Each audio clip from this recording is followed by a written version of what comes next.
Pemirsa, Presiden Joko Widodo menerbitkan Peraturan Presiden Nomor 26 Tahun 2015 yang mengubah unit staf kepresidenan menjadi kantor staf presiden.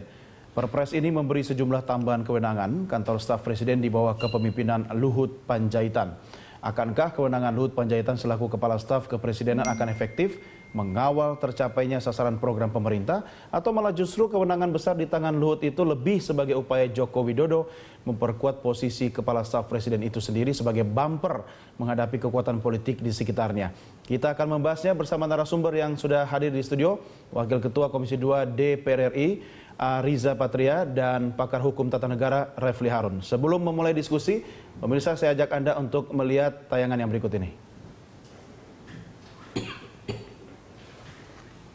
Ya, pemirsa, ini adalah data berdasarkan Perpres terbaru yang mengukuhkan Luhut Panjaitan.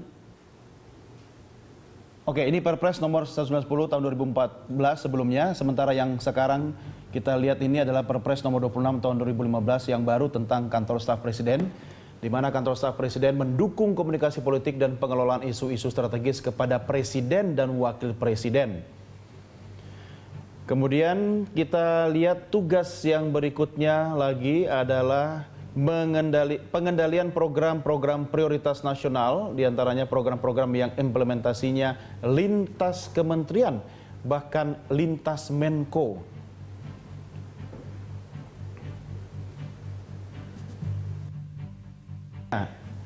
Melakukan evaluasi program pemerintah bersama Bappenas, Sesnek, Seskap, dan BPKP, percepatan pelaksanaan program-program prioritas nasional.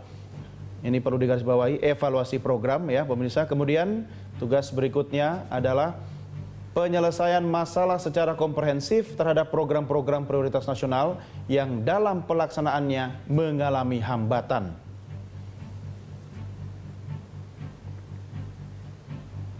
Kita lihat lagi apa tugas Kepala Staf Presiden. Organisasi kantor staf presiden terdiri dari Kepala Staf, kemudian ada deputi yang sebelumnya diusulkan adalah asisten kepala staf, dan juga tenaga profesional. Bang Refli, ya. Ini wakil presiden Luhut atau apa nih? Ya, jadi begini, kita harus kembali pada sistem dulu ya, sistem pemerintahan presidensil. Sebenarnya fenomena di Indonesia ini rekrutmen kepala-kepala staf, rekrutmen orang-orang yang membantu presiden, itulah sebenarnya tidak semasif seperti di Amerika Serikat. Kalau mereka kan karena memang betul-betul satu rezim itu ketika selesai ini lalu kemudian digantikan rezim yang baru. Ganti gerbong ya? Ganti gerbong dan West Wing-nya itu memang bekerja. Nah, kalau kita sebenarnya kan masih ada persoalan dengan birokrasi yang besar. Jadi birokrasi yang besar itu business as usual. Artinya siapapun presidennya ya begitu juga. Sukar kadang-kadang dikendalikan karena birokrasi itu kadang-kadang punya insting sendiri, punya urusan sendiri yang kadang-kadang tidak match juga dengan dengan penguasa yang baru. Nah, karena itu biasanya penguasa yang baru cenderung akan memilih orang-orangnya. Tetapi kan memang kalau memasukkan di birokrasi yang ada, ya, saya lihat memang tidak gampang juga. Sebagai contoh kan birokrasi yang ada itu di Bappenas, BPKP, lalu kemudian Setnek dan Setkap. Kan begitu. Ini lembaga-lembaga yang sekarang di bawah presiden. Nah, lembaga-lembaga tersebut paling bisa ngerekrut yang jelas pejabat menteri atau setingkat menterinya, paling ya ditambah pejabat-pejabat yang ya paling berapa orang ya. Sementara nomenklaturnya sudah baku. Iya, ya, sementara yang beda yang lainnya tuh semuanya sama dan mereka bisnis as usual soal administrasi, soal apa dan lain sebagainya. Nah, sisi politiknya ini yang sebenarnya kan belum ada. Di zaman Gus Dur ada yang namanya Setdalprin, Sekretariat Pengendalian Pemerintahan. Kita lihat waktu itu ada Bondan Gunawan masuk, Marsilam masuk, zaman Gus Dur ya. Lalu kemudian zaman SBY saya kira kembali agak normal sedikit ya. Ada UKP yang lain UKP 4. Tambahannya UKP 4. Jadi Kuntoro Mangkusubroto itu very powerful person. Nah, rupanya yang powerful person ini diharapkan di Luhut Panjaitan. Nah, ini kan hak presiden kan? Ya, jadi bagaimana dengan posisi wakil presiden? Nah, kalau kita kembalikan pada sistem pemerintahan presidensil, inilah yang sebenarnya tidak enaknya wakil presiden. Kenapa? Presiden dan wakil presiden dalam sistem pemerintahan presidensil itu roh yang satu. Jadi kita tidak satu bisa paket. Iya, satu paket. Kita tidak bisa membeda-bedakan bahwa ini presiden, ini wakil presiden. Walaupun dalam praktiknya kadang-kadang presiden dan wakil presiden belum tentu satu irama. Itu sudah rahasia publik. Tapi by system ya, apapun yang menjadi kebijakan presiden itu harus didukung oleh wakil presiden karena dia menjadi bumper. Dia menjadi cadangan. Dan dia tidak boleh berbeda pendapat dalam hal menjalankan pemerintahan. Dalam hal menjalankan pemerintahan dan dalam hal apapun. Termasuk jadi bumper untuk lawan-lawan politik kepala negara misalnya. Iya, jadi tidak boleh yang namanya wakil presiden itu berbeda pendapat, kan begitu. Tetapi yang memberi tugas wakil presiden kan presiden juga kan, Bang? Iya, langsung presiden. Nah, apa bedanya Presiden Jokowi memberi tugas kepada Wapres Yusuf Kala dan kepada Wapres kedua dalam tanda petik Kepala Staf Presiden Luhut Panjaitan? Perbedaannya begini. Seluruh urusan presiden itu adalah urusan wakil presiden. Seluruh, saya katakan. Seluruh urusan presiden adalah urusan wakil presiden. In case presiden tidak ada, maka wakil presiden menggantikan. Tapi tentu tidak seluruh urusan Luhut ini menjadi urusannya wakil presiden. Bukan, tidak seluruh urusan presiden menjadi urusan Luhut. Pasti begitu. Nah, tapi apakah kemudian kekuasaannya besar? Ya pasti besar. Karena kenapa? Ini kan soal trust. Artinya barangkali Jokowi lebih percaya kepada Luhut. Itu pesannya tadi. Apakah sebenarnya Jokowi cuma mau menyampaikan pesan bahwa memang saya punya wakil presiden, tapi saya lebih percaya pada Luhut, begitu? Saya tidak bisa menilainya dari sisi politik, karena itu kan bukan soal hukum tata negara sesungguhnya. Tetapi intinya adalah bisa juga dinilai demikian sesungguhnya, tetapi bisa juga tidak. Karena begini, presiden itu, wakil presiden itu kan sesungguhnya dia itu tidak perlu memerlukan kantor yang besar karena pekerjaan dia itu langsung sama, menempel dengan presiden. Ya. Tetapi kerjaan Luhut ini adalah kerjaan-kerjaan yang khusus, ya, kerjaan-kerjaan yang komunikasi politik, isu-isu strategis dan lain sebagainya, yang sebenarnya diharapkan sebagai breakthrough. Ya. Nah, dalam hal breakthrough seperti itu, sebenarnya bisa saja diberikan kepada wakil presiden. Kok kesannya malah ngeledek Wapres ya? Ini kan kesannya malah ngeledek Wapres, kalau Wapresnya kagak bisa high speed gitu kan. Oke, ini ada nih. Sebenarnya bukan. Kalau saya lihat ya, kalau kita mau melihat, saya kira bukan Wapresnya tidak high speed. Orang tahu kan yang namanya JK itu kan sangat cepat. Tetapi masalahnya JK yang 10 tahun lalu sama JK yang sekarang emang kecepatannya sama, Bang? Kecepatannya saya kira sama, yang berbeda ya ideologinya. Sebelum lebih lanjut, komentar Anda Bang Nisa soal ideologi Bang Luhut kita ini yang punya power cukup besar sekali.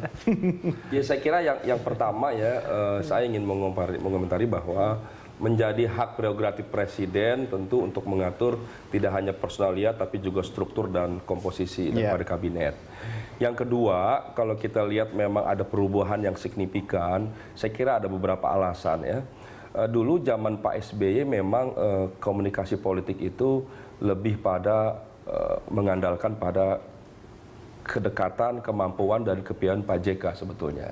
Karena posisi Pak JK 2004. Karena pada posisi itu kan Pak JK kan di Golkar dan itu lebih dekat lah dengan kalangan politik lainnya. Saya kira itu sah-sah saja. Kemudian sekarang sebetulnya saya kira tidak berarti Pak JK tidak luwes sebetulnya. Cuma mungkin dalam komposisi sekarang Pak Jokowi melihat memang posisi Pak Luhut ini punya beberapa kelebihan. Beliau kan sebelumnya memang di Dewan Pertimbangan Golkar dan dekat dengan petinggi Golkar, termasuk dengan ARB, juga sebetulnya dekat dengan Prabowo, sama-sama pernah dulu, dan juga dengan partai-partai lain. Saya kira ini beberapa kelebihan. Kemarin pernah ketemu Prabowo kayak? Kalau ketemu sering. Beliau sering ketemu sebagai tapi kan kawan bukan soal ideologi ya kalau ketemu. Iya. Jadi saya kira itu perlu dihargai ya. Jadi salah satu orang yang saya kira cukup tepat untuk membangun komunikasi politik. Di situ kan tadi ada job baru, yaitu mendukung komunikasi politik ya. Saya kira memang Pak Jokowi menyadari bahwa beliau ini kan posisinya beda seperti presiden sebelumnya sebagai pimpinan partai ya, bahkan mohon maaf disebut sebagai petugas partai, sehingga perlu memang ada orang yang mampu membangun komunikasi politik. Sebenarnya Presiden Jokowi juga mau menyampaikan dia sedang galau sama pimpinan partainya sendiri, atau mungkin JK yang sekarang karena tidak seperti JK yang dulu gaya komunikasi politiknya, sehingga perlu ada orang lain, begitu Bang Refli?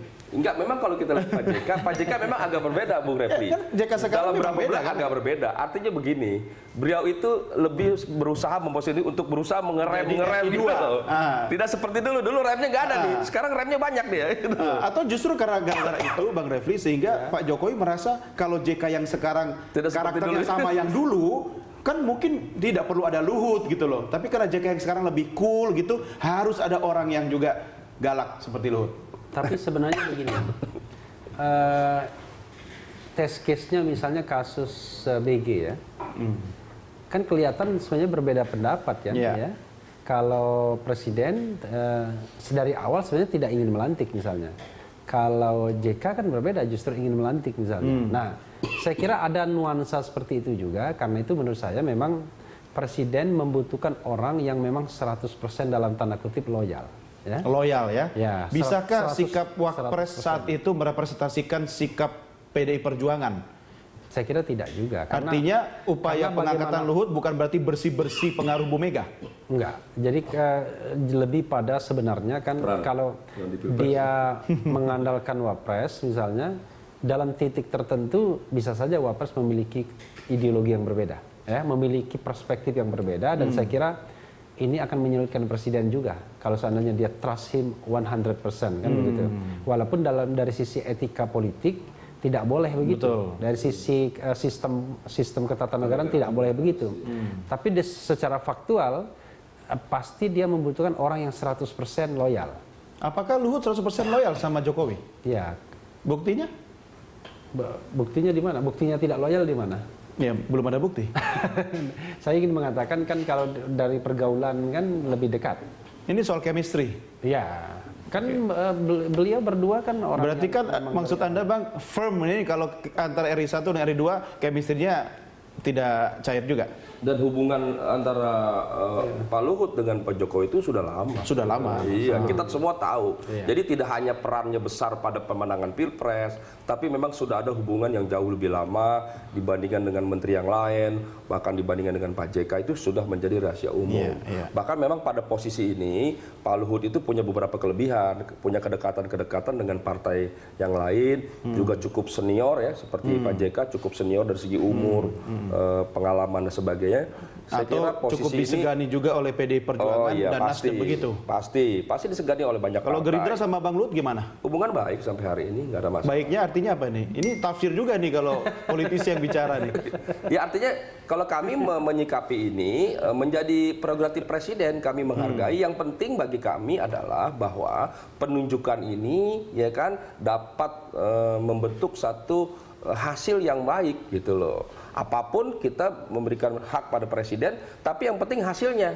Sebaliknya, kalau ini menjadi baik tapi hasil tidak baik, ya tentu kami kecewa. Hasil baik ini maksudnya apa? Apakah kalau komunikasi Artinya, politik antara presiden dengan partai pendukungnya itu buruk, berarti baik buat partai yang lain? Atau Bukan. Artinya kan ini ada tugas, beberapa tugas. Tadi kan tidak hanya komunikasi politik, percepatan pembangunan, evaluasi. Jadi demi pembangunan kinerja kabinet kerja ini juga besar dipertaruhkan pada kepala staf presiden ini, kepada Pak Luhut. Besar sekali peran kepala staf sekarang ini. Kan luar biasa.